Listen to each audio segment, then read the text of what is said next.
Assalamualaikum warahmatullahi wabarakatuh. Apa kabar? Saya Hersu Beno Arif dari Forum News Network, media prestisius yang berbasis di London, Inggris, The Economist, pada edisi hari Kamis 8 Februari 2024 menurunkan sebuah artikel yang sangat keras dan cukup mengejutkan ini tentang Presiden Jokowi dan pemilu di Indonesia.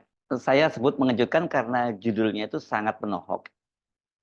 Di upper deck-nya, di judul paling atas ditulis begini, Indonesian Election, kemudian Jokowi Inglorious Exit. Apa nih ya kalau kita terjemahkan dalam bahasa Indonesianya ya, karena ini kan menyangkut rasa bahasa begitu ya.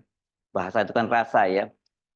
Mungkin kalau kita terjemahkan secara bebas ya bisa disebut judulnya Jokowi akan mengakhiri kekuasaannya atau jabatannya secara memalukan, secara tidak terhormat, atau mungkin dalam satu kalimat yang lebih pendek ini secara hina. Di bawahnya dengan subjudul The Outgoing President is Playing Kingmaker to Controversial Former General, atau terjemahannya presiden yang akan mengakhiri masa jabatan, outgoing itu ya, berarti ya yang sudah akan mengakhiri masa jabatannya, saya kira tepat begitu ya, memainkan peran sebagai kingmaker bagi seorang mantan jenderal kontroversial. Artikelnya dalam bentuk PDF itu menyebar luas di media sosial, dan seperti biasa kalau saya mendapat kiriman semacam itu, saya mengecek ke sumber aslinya dan saya melongok di websitenya The Economist. Saya temukan artikel itu dengan judul What Jokowi Inglorious Exit Mean for Indonesia. Dan disebutnya kemudian tadi sama juga, The Outgoing President is Playing Kingmaker to a Controversial Ex-General. Jadi cuma ada tambahannya, apa artinya ya? Apa artinya ketika Jokowi mengakhiri masa jabatannya, sama, memalukan, tidak terhormat atau hina gitu ya. Subjudulnya itu sama seperti tadi ya, bahwa dia berperan sebagai kingmaker untuk Prabowo Subianto.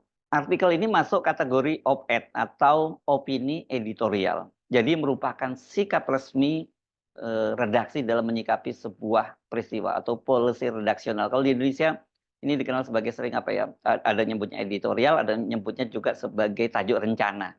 Tetapi sama saja ini ya, pokoknya ini adalah sikap resmi redaksi. Ini orang sering lupa bahwa redaksi itu orang selalu bicara soal netral ya, media itu harus netral. Media itu bukan netral tapi independen, dan dalam beberapa hal media juga bisa berpihak. Ini dalam kepentingan publik yang disebut sebagai advokasi. Nah, opini atau editorial itu adalah sikap resmi dari redaksi dalam menyikapi sebuah peristiwa, termasuk peristiwa-peristiwa besar seperti di Indonesia. Itu tadi berarti sikap resmi dari The Economist. Ini artinya artikel itu mewakili cara pandang redaksi The Economist dalam melihat politik di Indonesia di bawah kepemimpinan Jokowi. Saya bacakan saja artikelnya dan saya terjemahkan secara bebas gitu ya. Joko Widodo meninggalkan kursi kepresidenan Indonesia dengan cara kurang layak dibandingkan saat dia menjabat, artinya saat dia terpilih menjadi presiden pertama kali ya, pada tahun 2014. Satu dekade yang lalu, mantan penjual furniture yang dikenal sebagai Jokowi itu meraih kekuasaannya dengan janji untuk menentang para elit yang telah mengatur negara demokrasi terbesar ketiga di dunia itu sejak jatuhnya diktator Soeharto pada tahun 1998. Namun alih-alih mengalahkan kekuasaan calo, Jokowi pun ikut bergabung. Menjelang pemilu yang dijadwalkan pada tanggal 14 Februari besok ya, presiden yang akan segera mengakhiri masa jabatannya ini memberikan dukungannya kepada Prabowo Subianto, mantan jenderal dan menantu Soeharto yang memiliki catatan hak asasi manusia yang buruk dan menyatakan ambivalensi terhadap demokrasi. Putra tertua Jokowi adalah pasangan calon wakil presiden Prabowo yang disebutnya, kalau di sini sebutnya atas izin saudara ipar Jokowi sebagai ketua Mahkamah Konstitusi di Indonesia. Dan sebagai ketua Mahkamah Konstitusi, ipar Jokowi itu, ini maksudnya adalah Anwar Usman, ketua Mahkamah Konstitusi, mencabut batasan usia yang menghalangi keponakan laki-lakinya yang berusia 36 tahun. Dukungan terhadap Jokowi itu telah menjadikan Prabowo sebagai calon yang diunggulkan untuk memenangkan kursi kepresidenan pada upayanya yang ketiga. Kemudian di sini dituliskan dalam kurung, dia kalah dalam pemilu pada tahun 2014 dan 2019, yang pada waktu itu secara keliru dia mengklaim bahwa pemilu tersebut dicurangi.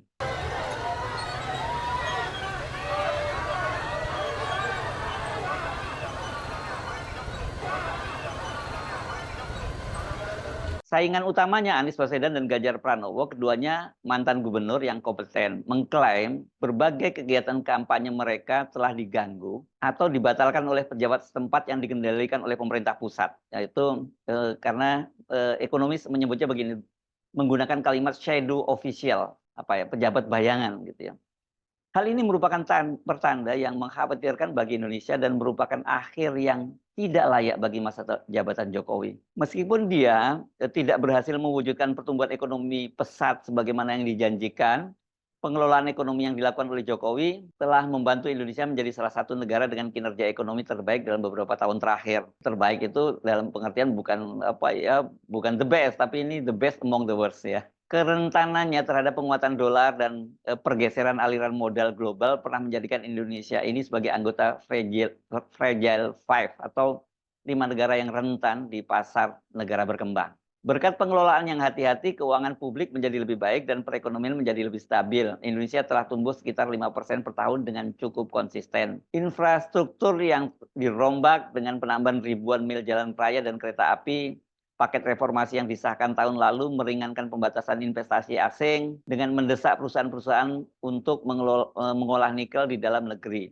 Jokowi telah mendukung pengembangan industri yang menyumbang setengah produksi dunia.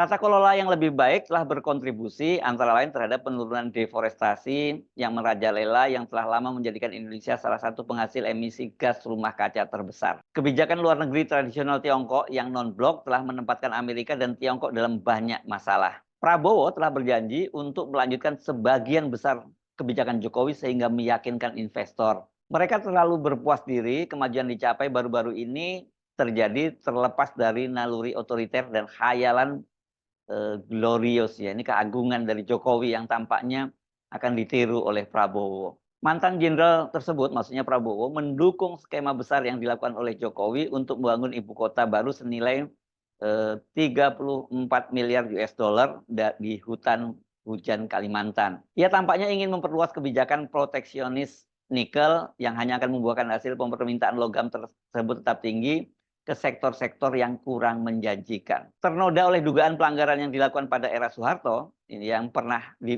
karena Prabowo kan pernah ini dicegah masuk ke Amerika Serikat dan Australia, dia tetap rentan terhadap ledakan yang tidak jelas, termasuk pidatonya tahun lalu di mana ia melontarkan rencana perdamaian yang mendukung Putin untuk Ukraina. Ini maksudnya mungkin kunjungan Presiden Jokowi ke Ukraina dan Rusia, dan kemudian yang disebut ini saya duga ini pidato Pak Prabowo pada pertemuan menteri-menteri pertahanan di Singapura.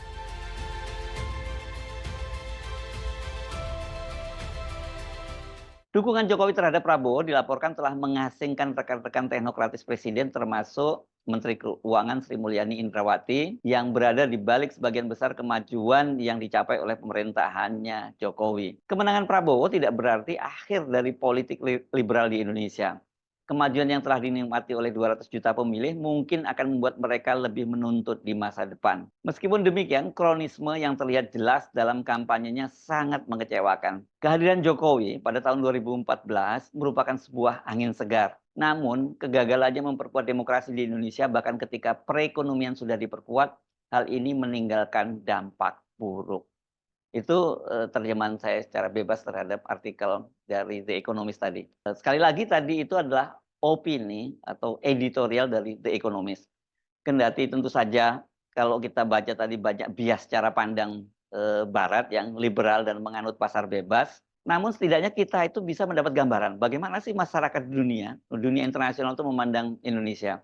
Harus diingat The Economist ini adalah media ekonomi yang saya kira ini di Eropa, khususnya Inggris dan juga Amerika, itu akan menjadi rujukan para pelaku bisnis di negara-negara Eropa dan juga Amerika. Saya pikir tidak beda jauh ya dengan cara pandang kelompok oposisi dan kelompok kritis di dalam negeri yang melihat bahwa Jokowi itu nanti akan mengakhiri masa jabatannya dengan cara yang tidak terhormat. Alih-alih meninggalkan legacy yang akan mengharumkan namanya, saya pikir kita sepakat lepas nanti dari hasil pemilu, kalau tadi The Economist kan menyebutkan dia sebagai difavoritkan atau dijagokan untuk menang gitu, apakah nantinya dia kemudian betul-betul membuktikan dengan berbagai kecurangannya itu bisa menang, atau apalagi kalau kemudian pasangan Prabowo Gibran kalah, Jokowi akan mengakhiri jabatannya itu secara memalukan, tidak terhormat atau hina. Shame on you, Mr. Outgoing President.